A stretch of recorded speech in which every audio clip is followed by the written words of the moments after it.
my name is Hira and today I'm going to Insect Museum with my friends, so it's so exciting. And now, today we'll read Marvin Redpost, the Flying Birthday Cake Book, and we're going to start for chapter 11, Vanished. Today and the end of chapter 12, okay? And one more time, so you're reading about it, some Wayside will be up, the Cloud of Doom. And we can study for chapter 9, the gunning. Oh, what is gunning? And the end of chapter 10, okay? And now, are you ready for these two books and two stories? Here we go. And first we can read Wayside will be up, the Cloud of Doom. Chapter 9, the gunning. Lewis, the yard teacher, was filling a green ball with air when the Cloud of Doom cast his gloomy shadow over the schoolyard.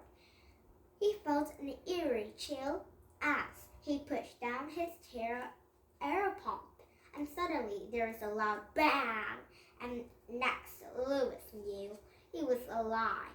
On the black top, he slowly sat up and wiggled his fingers. He stuck out his tongue and moved it from side to side. He seemed to be okay, and he stood up still, a little wobbly, and bits of green rubber was scurrying across the playground. His air pump was the another side of a doggy ball circle. Oh, what is that bang sound coming? Is that an alien coming down to Earth? Oh no! The ball has been exploded from too much air, he realized. He always tried to mix a amount of air into each ball. The kids liked them bouncy. The bouncier, the better. And he picked up a piece of green rubber, then another and another. There already weren't enough balls to the ground, and the school couldn't afford to lose another one. And he'd have to saw it back together, and in find 73 pieces. It was unusually dark for this time of day. He hoped they didn't miss any. The going, he remembered, and he hurried in the purple office and stuffing cardboard balls into an ears and ran. "You're late, Lewis," said Mr. Kiswetter, but Lewis couldn't hear him because Lewis was scared right now.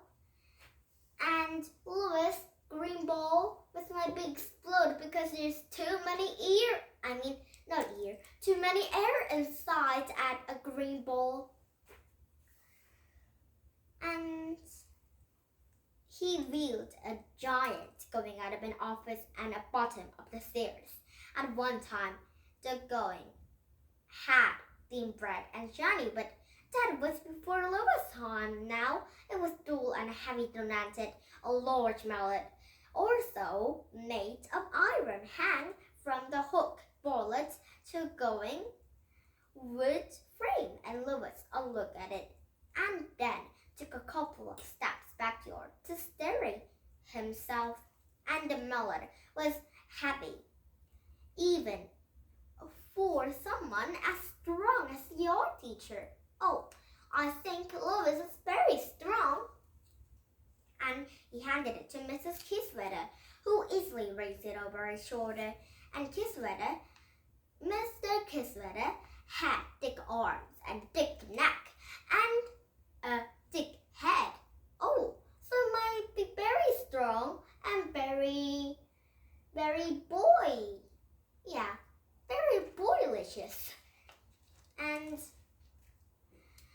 Lewis started to count down. 10, 9, 8. There the red dot in the counter up going. On the count of 1, Mr. Kiswetter swung in the melted and dot cannon. Going in. What's down, Dad? I think these robot was making very silly sounds. And they spat to cotton balls. The sound rattle inside Louis' head, and he called up down the stairs. Na na na na na na na na. Where is the sound going? And Louis took a mallet from Mr. Kiswetter, and hung it back on his hood, and he wheeled it, going off to start just before a river children falling down the stairs. Hi, Louis. Bye, Louis. See you tomorrow, Louis. And they called him as they ran by. He smiled and waved, but all he heard was gunning. Oh, what's happened? And why don't they ever say those things to me? Mr. Kiswetter asked a little while later as they were leaving the school together. Maybe if you did something nice, Louis chuckled. Like what? Said a purple. Maybe you let a kid ring going? No way, snapped Mr. Kiswetter. What's the best part about being purple? Or how about getting some more balls for recess? Louis chuckled. Too expensive, said Mr. Kiswetter. Yeah, the balls is really expensive. Oh. And what if I pay for them? Said Louis. Mr. Kiswetter laughed. Ha! Where would you get that kind of money? Did you rob your bank? And I have money, said Louis. I wrote in some books about Wayside School, and you got paid for that? Said Mr. Kiswetter. And Louis struggled, and Mr. Kiswetter frowned, and Louis hopped. He hadn't broke a law. And you mentioned me in the books, said Mr. Kiswetter. Maybe once or twice, Louis mentioned. Did you don't say anything about me, do you? Said Louis. You should write a chapter about me, the scared Mr. Kiswetter. Call it the best purple ever, with 3 exclaim points. First, you would have to something that makes you the best purple ever, Louis explained. Like what? Let a kid ring the going. And this time, Mr. Kiswetter didn't snap at Louis. He was thinking about it, and Louis looked up at a gloomy cloud. But why? Is the cloud beautiful?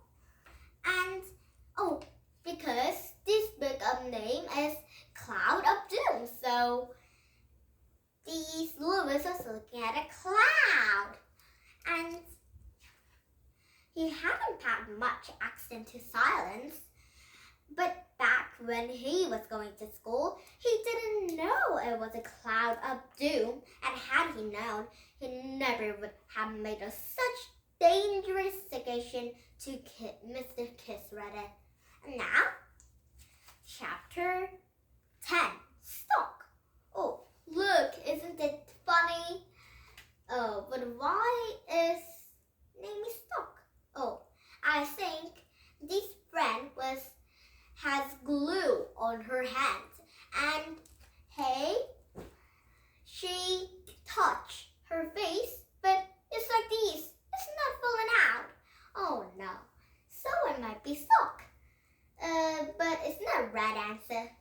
And now, so maybe started for chapter 10 and the end of chapter 11, okay? And now, one more time, sit there reading about it. Found Marvin Redpost, a flying birthday cake. Chapter 11, vanished. Joy disappeared. Why? Because Joy was very miss Mom and Dad? Where is he? Marvin's mother demanded. I don't know, said Marvin. Maybe he walked home. I told him I would drive him, said Marvin's mother. He should know better than to walk home alone. It was late Saturday morning. Joy had eaten 3 bowls of Jell-O for breakfast. He played a whistlefish to Marvin and his family. Even Marvin's mother and father liked playing a whistlefish. Oh, I think it's the best game for the parents. And then Marvin's mother told Joy to get his things together, and she would like to drive him home. And Joy didn't have any things. He just put his toothbrush in his pocket and nobody saw him after that.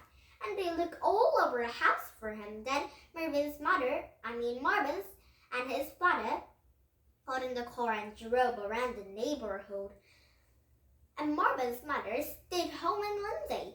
Do you know where he lives? Marvin's father asked him. No, said Marvin, looking out of the window. Don't worry, it's okay. And do you know his phone number? There was a phone in the car. No, said Marvin, and Marvin's father called information and asked for the phone number for somebody named Normal. He spelled it Normal. And he looked at Marvin to make sure that was correct, and Marvin struggled. It was a new listening, and father told an operator, and they just moved here last week from Chicago, and the operator couldn't find a number. And Marvin's father tried another spellings, not smellings. Normell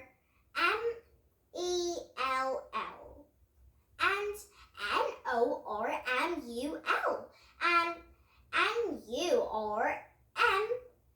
Murmal. There was no listening. It's my fault, Marvin's mother said when they got home. I should have instead open speaking with his parents before I let him spend the night. And they were in a top secret meeting with the president, and Marvin pointed out. Do you really believe that? Asked his father. Yes, Marvin declared. He's my friend. Joy wouldn't lie, said Lindsay. Yeah, Joy is a very kind friend, and Joy couldn't lie. And Marvin smiled at sister. And I'm just worried about him, that's all, said Marvin's mother. He never even told his parents he was staying here. And he said he told them. And Marvin said, when? Asked his mother. When did he have a chance to call them? And Marvin didn't know. It's not fair, he exclaimed. Everybody picks on Joy. First, the kids at school, and now my own parents. And we're not picking on him. We're trying to help him. And do you think he's an liar? I like Joy, but I'm worried about him. And you have to amend that some of the things he does are a bit old. He's my friend, said Marvin. I think I better call the police, said Marvin's mother, and Lindsay began to cry. Because Joy was very, very kind, and Lindsay liked Joy. But Lindsay was like Joy, but now Joy is lost. I think Joy is not lost, but Joy is not in Marvin's house. So Lindsay was worried about it, so Lindsay began to cry. And Marvin was like Joy, but when Marvin was like Joy, Nick and Snort don't like Marvin, but Nick and Snort was Marvin's best friend. But Marvin was really want to help him and really like him. But where is Joy really? I don't know too. And he's not a 7-year-old, said Marvin, but he does spit all his posters and he was worried about Joy too. And Marvin's mother went to the phone, but just as she reached for it, it rang and she picked up. Hello? And Marvin saw her face brighten. Hi, Joy, she said. You're very welcome. Well, thank you. We enjoyed your visit too. May I please talk to your mother? I see. Listen. You really shouldn't have. What? Okay, well, bye. She hung up. That was Joy. He called Dangus. See, I told you everything was okay, said Marvin. And Marvin's mother was still looked worried. But Joy was safe. But why is Marvin's mother worried about them? But I don't know too. And now, did you have fun? And now this is chapter 12. Whistle what? And now, tomorrow we started for chapter 12 and the end of chapter 13. Okay? And now, did you have fun? Here's English Country Comics and Better Books. And yours goodbye. And see you tomorrow, okay? And some books, children and book character we'll see tomorrow, okay? And some lots of new character we'll see tomorrow, okay?